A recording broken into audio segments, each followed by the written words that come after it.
સંસ્કારી નગરી વડોદરામાં અસંસ્કારી હરકત થઈ છે। જી હા, ગરબામાં અશ્લીલ હરકત કરતા યુગલ દેખાયું। ગરબાના નામે અશ્લીલતા ફેલાવી રહ્યા છે યુગલ। યુનાઇટેડ વેના ગરબાનો વિડીયો અત્યારે સામે આવ્યો છે। કપલે જાહેરમાં ચુંબન કરી વિડીયો બનાવ્યો છે। ગરબા રમતા રમતા ચુંબન કરીને વિડીયો બનાવીને સોશિયલ મીડિયામાં વાયરલ કર્યો છે। વિડીયો સામે આવતા ખેલૈયાઓમાં આક્રોશ। પાવન નવરાત્રીમાં અશ્લીલ હરકતથી લોકોમાં આક્રોશ છે। ઘટના બાદ આયોજકો સામે કાર્યવાહી કરવા માટેની માંગ કરવામાં આવી રહી છે। વડોદરાના યુવીના ગરબા કે જે પ્રખ્યાત છે, પરંતુ આ ગરબામાં એક યુગલ દ્વારા અશ્લીલ હરકત કરવામાં આવી છે। સંવાદદાતા રવિ આપણી સાથે ફોન લાઈન પર જોડાયેલા છે। રવિ, વડોદરામાં યુનાઇટેડ વેના ગરબામાં એક યુગલે અશ્લીલ હરકત કરી છે, ખેલૈયાઓમાં નારાજગી। બિલકુલ, વાત કરવામાં આવે તો યુનાઇટેડ વેના ગરબા વડોદરા નહીં પરંતુ સમગ્ર વિશ્વમાં પ્રચલિત છે, પ્રખ્યાત છે। ત્યારે યુનાઇટેડ વેના ગરબામાં છેલ્લા 3 વર્ષથી કોઈક ને કોઈક બાબતને લઈને વિવાદ થઈ રહ્યો છે અને આ વખતે પણ આ એક નવો વિવાદ સામે આવ્યો છે કે જેમાં તમે જે વિડીયોમાં જોઈ રહ્યા છો કે કઈ રીતના યુવક અને યુવતીએ અશ્લીલ જે રીલ છે તે બનાવી છે। ગરબા રમીને માતાજીની ભક્તિ કરવાના બદલે યુવક અને યુવતી ચુંબન કરતી રીલ બનાવતા ક્યાંક ને ક્યાંક કહી શકાય તેમના ઉપર સવાલો ઉઠી રહ્યા છે કે શું તેઓ ગરબા રમવા જાય છે કે આ પ્રકારની અશ્લીલ હરકતો કરવા ગરબા મેદાનમાં જાય છે।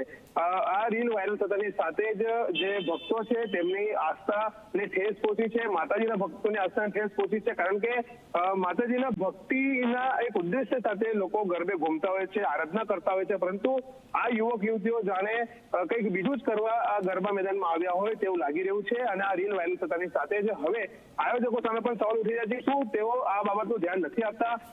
એમ તો પાસ વગર કોઈ પણ વ્યક્તિને અંદર પ્રવેશ ન થાય તે માટે સિક્યુરિટી ગાર્ડ રાખવામાં આવતા હોય છે, ત્યારે આ પ્રકારની હરકત ગ્રાઉન્ડની અંદર કરતું હોય તો તેમને કેમ રોકવામાં નથી આવતા તે સવાલ પણ અહીંયા ઉઠવા પામી રહ્યો છે। જી રવિ, આપણી સાથે જ્યોતિનાથ મહારાજ જોડાયેલા છે, આપણે તેમની સાથે વાત કરીએ। મહારાજ, સ્વાગત છે આપનું ઝી 24 કલાકમાં। સવાલ એટલા માટે થઈ રહ્યો છે કે માની આરાધના કરવાના આ નવલા નોરતા હોય છે અને વડોદરાના યુવીના ગરબા તો દેશ વિદેશમાં ફેમસ છે। ઘણા બધા લોકો આ ગરબાને માણવા માટે આવતા હોય છે, પરંતુ જે વિડીયો સામે આવ્યો છે એમાં અશ્લીલ હરકત આ યુગલે કરી છે।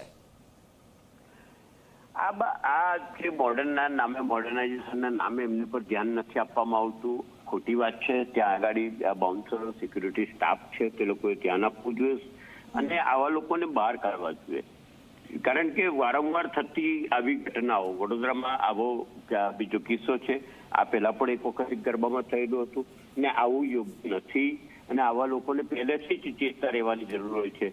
તમે પાસ વગર કોઈને એન્ટ્રી નથી આપતા, બધું જ ચેક રાખતા હોય પછી અંદર ગરબાના ગ્રાઉન્ડમાં શું થાય છે તે પર બી ધ્યાન આપવું તે સંચાલકની જવાબદારી છે। આયોજકોની એ જવાબદારી હોવી જોઈએ, પરંતુ એની સાથે સાથે આજુબાજુમાં જે લોકો છે એ લોકોએ પણ આ બાબતને લઈને કોઈ અવાજ નથી ઉઠાવ્યો। આ યુગલને પોતાને તો ખુદને જાણ હોવી જોઈએ કે માની આરાધનાના આ દિવસો છે। આજે વેસ્ટર્નાઇઝેશન કલ્ચર અપનાવવાની મેટરની અંદર આપણે ઘણી બધી જગ્યાએ સંસ્કૃતિ ભૂલી ગયા છે અને હું 100% કહું છું કે જેને જોયું છે તે લોકો બી જવાબદાર છે, કારણ કે તે લોકોએ રોકવું જ જોઈએ આ વસ્તુને।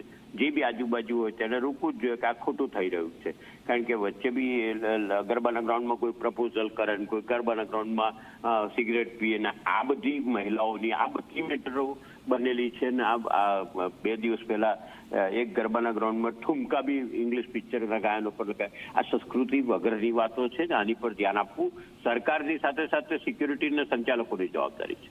મહારાજ, એ પણ અત્યારે સવાલ થઈ રહ્યો છે કે આ કોઈ પહેલી ઘટના નથી, આ પહેલા પણ આ પ્રકારની ઘટનાઓ વારંવાર સામે આવે છે। પશ્ચિમી સંસ્કૃતિનું અનુકરણ હવે અહીંયા પણ થઈ રહ્યું હોય તે પ્રકારના દ્રશ્યો છાસવારે સામે આવે છે। આવું ન થાય એના માટે શું થવું જોઈએ? અને બીજો સવાલ એ છે કે આ યુગલની સામે કેવા પ્રકારની કાર્યવાહી થવી જોઈએ આપના મતે? આ યુગલની સામે કાયદાકીય કાર્યવાહી થવી જોઈએ, કારણ કે જાહેરમાં કોઈ પણ બીભત્સ ચાળા ન થવા જોઈએ તેના માટે 110ની કલમ પણ આપેલી છે અને તેનો ઉપયોગ કરીને તેમની અટકાયતી પગલાં લેવા જોઈએ। પહેલી વાત તો એ છે। બીજા નંબરમાં સંસ્કૃતિનું હનન થાય છે। પાશ્ચાત્ય સંસ્કૃતિ પૂરી નથી સ્વીકારી શકતા આપણે, ને અધૂરી બી નથી સ્વીકારી શકતા, આપણે વચ્ચે અટવાયેલા છે ને તેમાં દેખાડો કરવાની ભાવનામાં એટલા બધા ને આ રીલના જમાનામાં એટલા બધા ઉન્માદ આવી ગયા છે આપણે બધા કે તે બધા લોકો એવું વિચારે છે કે અમે આમ કરી દઈશું, આમ વિચિત્ર કરીને દુનિયાથી કંઈક જુદું કરીને આ કેલછામાં આવા કૃત્ય કરે છે અને લાલ આંખ સમાન છે ને તેમાં ધ્યાન આપવાની બહુ જરૂર છે। મહારાજ, કપડાને લઈને પણ ઘણી બધી વખત સવાલ ઉત્પન્ન થતા હોય છે કે જે વર્ષોથી જે પરંપરાગત કોસ્ચ્યુમ જે મહિલાઓ ખાસ કરીને જે પહેરતા હોય છે એના કારણે અત્યારે આખું વિપરીત થઈ ગયેલું છે. આજે યુગલ અત્યારે વિડીયોમાં દેખાઈ રહ્યા છે, એ યુગલે અશ્લીલ હરકત કરી છે, પરંતુ એની સાથે સાથે આયોજકોની પણ એટલી જવાબદારી છે, સિક્યુરિટીની પણ એટલી જવાબદારી છે, અને જે આજુબાજુના લોકો છે એ લોકોની પણ એટલી જ જવાબદારી છે કે આ પ્રકારનો વિડીયો ન બને માત્ર ને માત્ર ફેમસ થવા માટે. સમાજની અંદર દરેક લોકોએ જાગૃત રહેવો પડે. એકની જવાબદારી છે, કોઈ પણ એકની જવાબદારી છે હું ન કહી શકું.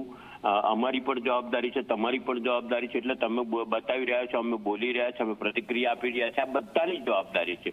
હું ધન્ય માનું છું કે તમે લોકોએ આવા દ્રશ્યને લોક સમક્ષ લાવ્યા, આવા પ્રશ્નને, અને તે ખરેખર જરૂરી છે. આ જાગવું પડશે આપણે, ને આપણે નહીં જાગીએ તો આ સંસ્કૃતિનું હનન થશે. આપણી સાથે આયોજક તારકભાઈ જોડાયેલા છે. તારકભાઈ, સૌથી પહેલા સ્વાગત છે. સવાલ એટલા માટે થઈ રહ્યો છે કે યુવી ગ્રાઉન્ડનો આ વિડીયો છે કે જે વિડીયોમાં યુગલ અશ્લીલ હરકત કરી રહ્યા છે. સૌપ્રથમ આપની પ્રતિક્રિયા, કારણ કે યુનાઇટેડ વેના ગરબા આખા વિશ્વમાં ફેમસ છે. દેશના ખૂણે ખૂણેથી લોકો આ ગરબામાં એન્જોય કરવા માટે આવતા હોય છે. પરંપરાગત શા માટે ન જળવાય? આપ જે કહો છો સહી છે, મને આનું ધ્યાન નથી, પણ અમે આગળ આની તપાસ કરીને કાર્યવાહી કરીશું. પણ મારું બધા ગરબા રસિકોને એક નિવેદન છે કે આ માતાજીના ગરબા છે, અને આપણે ગરબા કરનારાઓની એક ફરજ છે કે જે શિષ્ટાચાર મેન્ટેન કરવું પડે. આપણે ખાલી એક જ ગરબાની સમગ્ર ગરબા લોકેશન પર ગરબા કરનારાઓએ એક ડેકોરમ, જે શિસ્તતા આપણે માતાજીના ગરબાની કરવી પડે, એ મેન્ટેન કરવી જ જોઈએ બધાએ. તારકભાઈ, ડેકોરમ જાળવવાની વાત તો તમે કરી, પરંતુ આયોજક પણ તમે છો, ત્યાં સિક્યુરિટી ગાર્ડ પણ હશે. આ પ્રકારની જે રીલ બનાવવી એ પણ કોઈ વ્યક્તિ બોલતું નથી એટલા માટે આ પ્રકારની રીલ બની છે ને? જેમ કે બેન મેં કીધું, મને તો ધ્યાન જ નહોતું, ને આટલા બધા ક્રાઉડમાં કોઈ આવું કરે એ ગેરવ્યાજબી વાત છે. એટલે જેમ કે મેં કહ્યું કે અમે તપાસ આની હાથમાં લઈને એમની પર એક્શન લઈશું. શું એક્શન લેશો તમે? કારણ કે આ વિડીયો છે એ સોશિયલ મીડિયામાં પણ વાયરલ થયો છે, અને આ યુવીનો જ વિડીયો છે. અમે એમને આઈડેન્ટિફાઈ કરીને અમે એમના પર એક્શન લઈશું, ને એમનો પાસ અમે રદ કરી દઈશું. કેટલો સમય લાગશે આઈડેન્ટિફાઈ કરવામાં, એક્શન લેવામાં, અને હવે આ પ્રકારની ઘટના ન ઘટે તેના માટે શું પગલાં લેવામાં આવશે આયોજકો દ્વારા? બેન, આયોજકો તો નિરીક્ષણ રાખશે જ, પણ જેમ કે મેં કહ્યું કે આ ઇન્ડિવિજ્યુઅલની જવાબદારી છે કે એક માતાના ગરબામાં આવી રહ્યા છે તો એમને અહીંનું જે શિષ્ટાચાર મેન્ટેન કરવું પડે. એ જે વ્યક્તિ જે બી ખેલનાર આવતા હોય, બહેન ને ભાઈઓ, એમને મારું નિવેદન છે કે તમે ક્યાં આવી રહ્યા છો, કઈ જગ્યાએ ગરબા કરી રહ્યા છો, એ માતાના ગરબા છે, તો ત્યાંનું જે ડેકોરમ ને જે શિષ્ટાચાર મેન્ટેન કરવી પડે, એમની મારી અરજી છે કે ભાઈ પ્લીઝ એ કરો, તાકે તમને માતાની ખોટી એ ના લાગે. જી તારકભાઈ, આભાર આપ અમારી સાથે જોડાયા તે બદલ. તો વડોદરાના યુનાઇટેડ વેના આ ગરબા કે જે વિશ્વવિખ્યાત છે, અને આ ગરબાનો ફરી એક વખત આ પ્રકારનો વિડીયો સામે આવ્યો છે કે જેમાં એક યુગલ અશ્લીલ હરકત કરી રહ્યું છે.